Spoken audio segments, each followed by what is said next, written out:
Voici le portrait, sans retouche, d'un homme perdu. Un homme qui se répète sans cesse que les temps changent et que lui, dans son immobilité, sa passivité, sa paralysie, son coma profond, ne peut rien y changer. C'est une illusion de croire qu'en bougeant, en choisissant de prendre la route, de marcher sans jamais s'arrêter, on puisse influer sur le cours de l'existence. Désolé, l'ami, rien ni personne ne te délivrera de tes chaînes. Peu importe l'arme que tu prendras, et tu la prendras de toute façon. Peu importe que tu ôtes la vie à quelqu'un, n'importe qui, tu es condamné à assister impuissant à ta propre déchéance. Oh mon pauvre ami, ton être tout entier pourrit à vitesse grand V. Tu te perds, te décomposes, et tu ne peux rien y faire. Il n'y a rien de plus dangereux qu'une personne qui n'a plus rien à perdre, surtout dans une société qui n'accorde aucune attention aux gens comme toi. Où est passé le petit garçon que tu étais? Chapitre après chapitre, tu tournes les pages sans rien trouver. Il t'aurait sauvé, c'est certain. Il t'aurait empêché de faire ce que tu as fait. Voilà ce qui s'est passé. Une nuit où tu n'arrivais pas à dormir, où tu faisais les 100 pas dans ta petite chambre d'une ville inconnue, dans un pays que tu ne connaissais pas. L'idée t'est soudainement venue. Sortir, prendre l'air. Tu mets ton manteau, prends tes clés et claques la porte. Tu descends les escaliers. Dehors, tu marches, puis tu t'arrêtes soudainement. Tu fais demi-tour. Tu remontes les escaliers, ouvres la porte, entres et te diriges vers le tiroir de ta kitchenette. Il n'y a que quelques couverts éparpillés, un couteau, une fourchette, une cuillère. Tu prends le couteau et le glisses dans ta poche. Tu ne fermes ni le tiroir ni la porte. Tu redescends. Tu marches pendant 2 longues heures. Il n'y a personne dans les rues. Il fait froid, il fait nuit. Un violon déchire le silence. Au loin, un homme. Il massacre ses cordes, les fait grincer et pleurer. Il est seul et perdu, comme toi.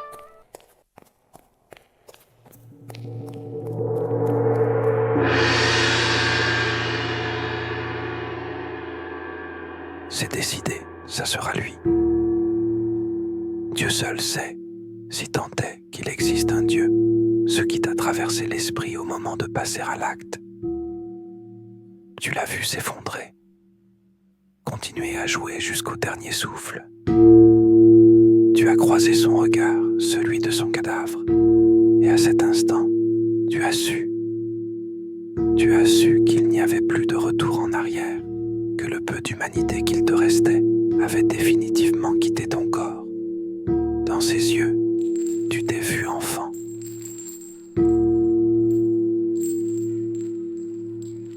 Tu l'as enfin retrouvé, ce gamin à l'air d'animal battu, ce gamin qui a été seul toute sa vie et le restera.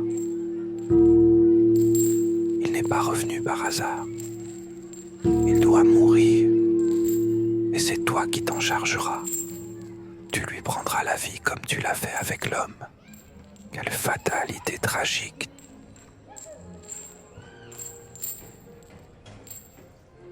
Tu étais un homme ordinaire, mais désormais, au-delà de cette banalité, tu es devenu un être sans cœur, sans conscience, une ombre de toi-même.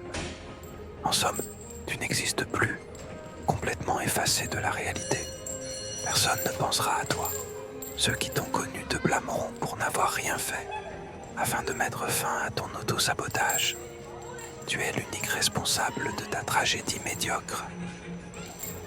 Les choses auraient pu prendre un tournant différent si seulement tu avais pris les bonnes décisions dès le départ, si tu avais su relever la tête et prouver aux gens qui t'aimaient que tu étais encore bien vivant. Peut-être a dû simplement tirer les mauvaises cartes. Et si l'on croit au destin, on pourrait dire que cela devait arriver. Peu importe l'implication du destin, ta courte existence s'est déroulée en dehors des sentiers battus, à vagabonder et errer dans ta tête plutôt que dans le monde réel. Tu pensais que, après ta vie sur la route, cette route imaginaire que tu t'étais créée de toutes pièces, avec des fragments des films que tu as vus et des livres que tu as lus, que le meilleur était à venir, que tu allais enfin pouvoir vivre normalement. Tu te trompais. C'est tentant de vouloir s'extirper de la réalité pendant un temps, mais tu prends le risque d'y rester coincé pour de bon. Et si ça arrive, il ne te reste plus qu'à rejoindre les autres fantômes et à attendre sagement la fin du spectacle. Cependant, ça n'a plus d'importance maintenant, puisque tu es déjà mort.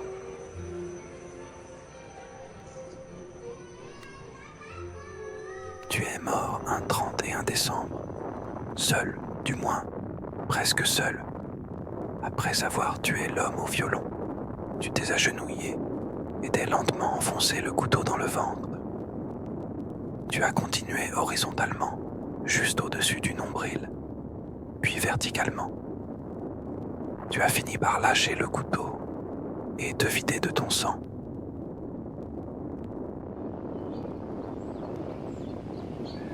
On t'a retrouvé le lendemain, enlacé à ta victime. Tu n'avais pas tes papiers sur toi, les ayant perdus quelques jours auparavant. Tu n'avais donc plus d'identité. Alors, les habitants du coin t'ont rebaptisé l'âme perdue.